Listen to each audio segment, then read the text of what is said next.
Bismillahirrahmanirrahim. Assalamualaikum warahmatullahi wabarakatuh.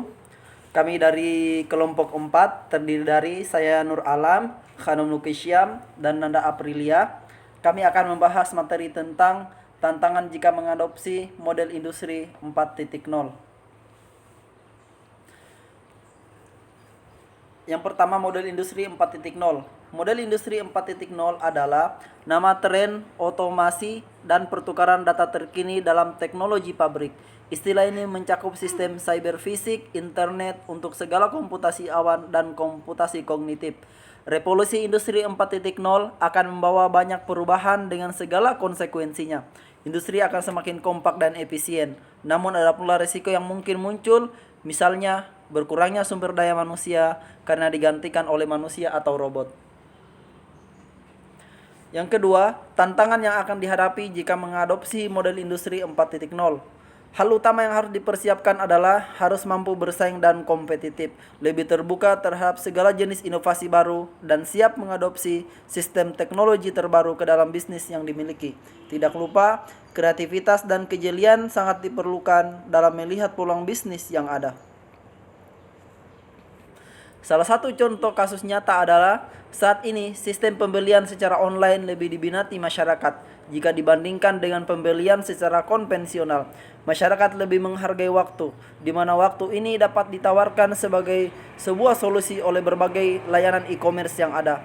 Dengan adanya teknologi, tentunya kebutuhan manusia akan dapat terpenuhi tanpa harus mengeluarkan effort berlebih.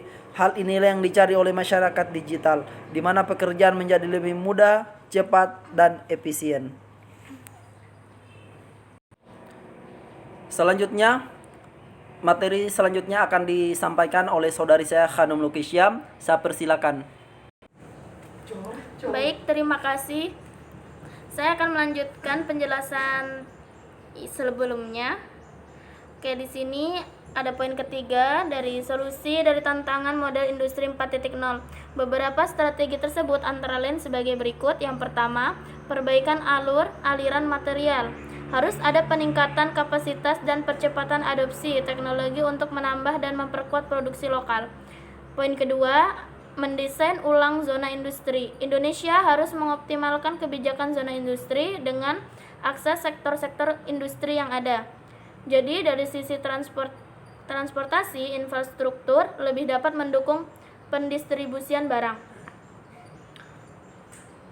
Pada poin ketiga di sini ada peningkatan kualitas SDM.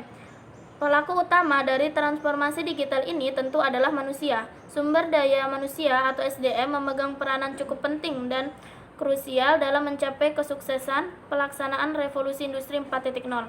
Pada poin keempat, pemberdayaan UMKM. Indonesia memiliki hampir 70% pelaku usaha di bidang UMKM. Hal ini telah difasilitasi oleh pemerintahan dengan adanya berbagai e-commerce yang dapat dimanfaatkan untuk melakukan penjualan secara online.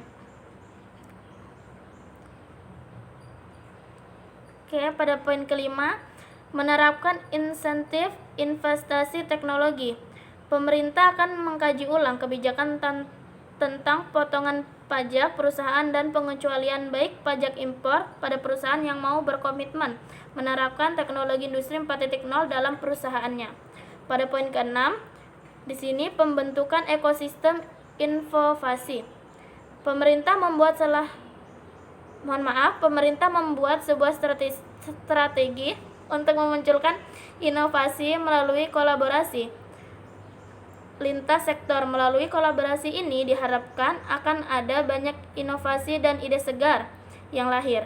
Dalam kolaborasi ini akan melibatkan pemerintah, akademisi, hingga pelaku industri. Baik, itu tadi penyampaian dari teman saya. Selanjutnya saya akan lanjutkan kepada saudari saya Nanda Aprilia. Saya persilakan. Baik, saya akan melanjutkan materi yang sebelumnya.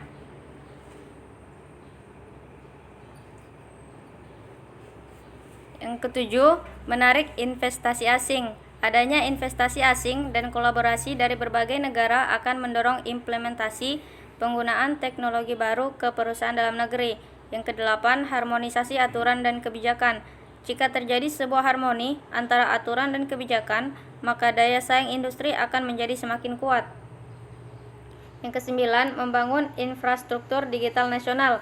Pemerintah Indonesia tengah gencar menggalakkan program pembangunan infrastruktur digital seperti pengadaan internet dan kecepatan yang stabil dan dapat menjangkau banyak area di Indonesia. Yang ke-10, akomodasi standar sustainable. Di mana pemerintah juga telah melihat jauh ke depan tentang masa depan perkembangan teknologi ini, baik manfaatnya maupun sisi negatifnya. Terima kasih, saya kembalikan kepada moderator. Demikianlah pembahasan materi mata kuliah digital farming dari kelompok 4. Semoga dapat bermanfaat bagi kita semua. Kami akhiri dengan ucapan wallahul muwaffiq ila aqwamit thoriq. Assalamualaikum warahmatullahi wabarakatuh.